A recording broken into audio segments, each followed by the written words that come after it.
Yemen ఈ పశ్చిమ Asia దేశం అంతర్యుద్ధంతో పూర్తిగా ధ్వంసమైంది. ఈ దేశంలో భారత్కు దౌత్య సంక్షోభం నెలకొంది. ఆ దేశంలోని ఓ భారతీయ నర్స్ మరణశిక్షను ఎదుర్కొంటుంది. ఆమె పేరు నిమిషప్రియ. కేరళకు చెందిన నిమిషను 2017లో యోమిని పౌరుడిని హత్య కేసులో అక్కడి కోర్టులు జైల్లో వేశారు. ఆ తర్వాత 3 ఏళ్లకు ప్రియా హత్య చేసినట్లుగా నిర్ధారించి యోమిని న్యాయస్థానం మరణశిక్షను విధించింది. ఇప్పుడు ఆమెకు చట్టపరంగా అన్ని దారులు మూసుకుపోయాయి. ఆమె చేసుకున్న అప్పీల్లను కూడా యెమెన్ అధ్యక్షుడు రషద్ అల్ అలీమి తిరస్కరించారు. నెల రోజుల్లో ఆమెకు మరణశిక్ష అమలు కానుంది. దీంతో భారత అధికారులు చర్యలకు ఉపక్రమించారు. మరోవైపు సమయం చాలా తక్కువగా ఉండడంతో సర్వత్రా ఆందోళన వ్యక్తమవుతుంది. అయితే నిమిషప్రియను భారత్ కాపాడుతుందా? ఆమె శిక్ష నుంచి బయటపడడానికి ఇంకా ఏమైనా అవకాశాలు ఉన్నాయా? Watch the story. నిమిషప్రియకు మరణ దండన తప్పదా? ఇజ్రాయెల్ దాడులతో నిమిషకు సాయం అందదా?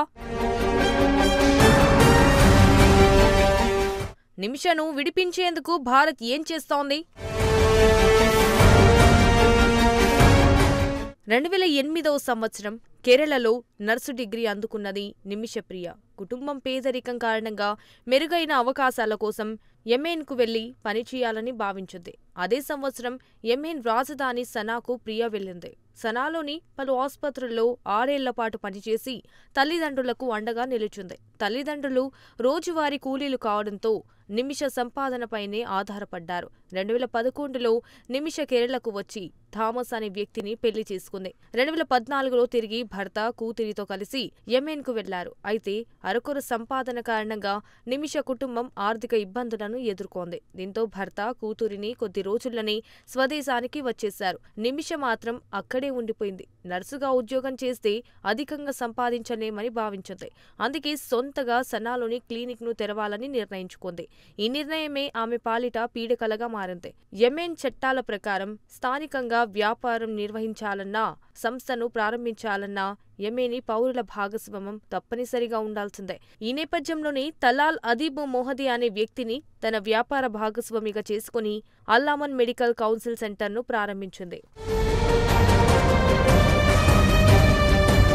ఆ తరువాత ఆమె కూతురు సంప్రదాయ వేడుక కోసం తిరిగి కేరళకు ప్రియ వచ్చేసింది. వేడుక ముగిసిన వెంటనే తిరిగి వెళ్ళింది. ఆమె భర్త, కూతురు మాత్రం కేరళలోనే ఉండిపోయారు. ఇదే అదునుగా ఆమె నుంచి మొహదీ డబ్బు లాక్కోవడంతో పాటు వేధించినట్టు ప్రియా కుటుంబం ఆరోపిస్తోంది. పలుమార్లు తన తలకు గంత గురిపెట్టి బెదిరించినట్టు ఆవేదన వ్యక్తం చేసింది. ప్రియా యెమెన్ విడిచి వెళ్లకుండా ఆమె పాస్పోర్ట్, ఇతర పత్రాలను కూడా మొహదీ లాక్కున్నాడు. అంతేకాదు నకిలీ పత్రాలు సృష్టించి ప్రియను తన భార్యగా మొహదీ చెప్పుకున్నాడన్న ఆరోపణలు కూడా ఉన్నాయి. ఆఖరుకు కుటుంబ సభ్యులతో కూడా ఆమెను మాట్లాడకుండా చేశాడట. ఈ విషయంలో 2016లోనే యెమెనీ పోలీసులను నిమిష ఆశ్రయించింది. అయితే అక్కడి అధికారులు ఈ కేసును పట్టించుకోలేదు. అతడి వద్ద ఉన్న తన పత్రాలు, పాస్పోర్ట్ను ఎలాగైనా సొంతం చేసుకోవాలని నిమిష ప్లాన్ వేసింది. అందులో భాగంగా 2017లో మొహదీకి మత్తుమందు ఇచ్చింది. కానీ ఆమె ప్లాన్ బెడేసి కొట్టింది. డోస్ ఎక్కువ అవ్వడంతో మొహదీ మృతి చెందాడు. ఆ తర్వాత యెమెన్ నుంచి సౌదీకి వెళ్లిపోతుండగా పోలీసులు అరెస్టు చేశారు. 2017 నుంచి ప్రియా జైలులోనే మగ్గుతోంది. 2020లో ఆమెకు యెమెనీ కోర్టు మరణశిక్షను ఖరారు చేసింది. మరణ శిక్షను రద్దు చేయాలని నిమిష పలుమార్లు విన్నవించుకున్నది. యెమెన్ అధ్యక్షుడు రషద్ అల్ అలీమియా ఆమె మరణశిక్షను ఖరారు చేశాడు. దీంతో ఆమె మరణశిక్షకు కొన్ని నెలలే గడువు ఉంది. ఇప్పుడు ఆమెకున్న ఒకే ఒక ఆప్షన్ సెటిల్మెంట్. మొహదీ కుటుంబం ప్రియను క్షమిస్తేనే ఆమెపై ఉన్న మరణశిక్ష రద్దవుతుంది. దీనికి బదులుగా పరిహారం ఇవ్వాల్సి ఉంటుంది. దీంతో మొహదీ కుటుంబంతో చర్చలు జరిపేందుకు సామాజిక కార్యకర్తలు, భారత ప్రభుత్వ సహకారంతో నిమిష తల్లి ప్రేమ కుమారి యెమెన్కు వెళ్లింది. యెమెన్లో ఏదైనా చేయాలంటే అంత సులువు కాదు. మొహదీ కుటుంబంతో చర్చలు జరిపితే పరిహారం 70 లక్షల రూపాయలు ఇవ్వాలని డిమాండ్ చేసినట్టు తెలుస్తోంది.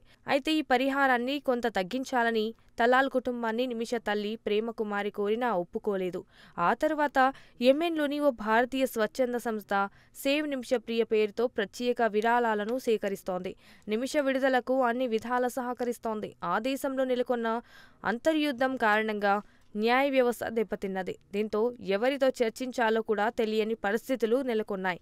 యెమెన్లో పరిహారం చెల్లింపు కూడా చాలా క్లిష్టమైన అంశమే. ఈ కేసు విషయంలో యెమెన్లోని భారత రాయబార కార్యాలయం ఓ లాయర్ను నియమించింది. నిమిషప్రియ కేసులో వాదనలకు సదరు లాయర్ $40,000 డిమాండ్ చేశారు. ఇప్పటికే $20,000 ఎంబసీ చెల్లించింది.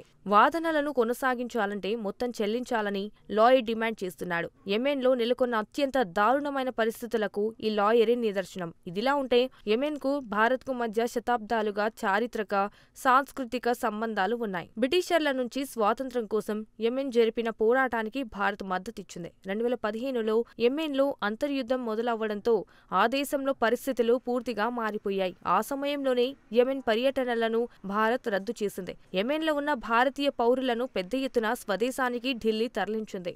అప్పట్లో 4,000 మందిని స్వదేశానికి తరలించగా వారిలో ఎక్కువగా నర్సులే ఉన్నారు. అంతర్యుద్ధం రావడంతో శతాబ్దాల భారత్ యెమెన్ సంబంధాలు తెగిపోయాయి. ఇప్పుడు యెమెన్లో పరిస్థితులు తీవ్ర ఉద్రిక్తంగా మారుతున్నాయి. ఇజ్రాయెల్ పెద్ద ఎత్తున హూదీల స్థావరాలపై దాడులు చేస్తోంది. ఈ దాడుల కారణంగా నిమిషప్రియ విడుదల చర్చలు మరింత ఆలస్యం అవుతున్నాయి. తాజాగా ఈ కేసుకు సంబంధించి విదేశాంగ శాఖ ప్రతినిధి రణ్ధీర్ జైస్వాల్ స్పందించారు. ప్రియను కాపాడేందుకు ఆ కుటుంబం అన్ని అవకాశాలను అన్వేషించడాన్ని అర్థం చేసుకోగలమని చెప్పారు. ఈ విషయంలో భారత ప్రభుత్వం పూర్తిగా సహాయ సహకారాలు అందిస్తుందని రణ్ధీర్ జైస్వాల్ వెల్లడించారు. అయితే ప్రియ ఎప్పుడు విడుదలవుతుందా, మోదీ కుటుంబం పరిహారానికి అంగీకరిస్తుందా అన్నది ఇప్పుడు చర్చనీయాంశంగా మారింది.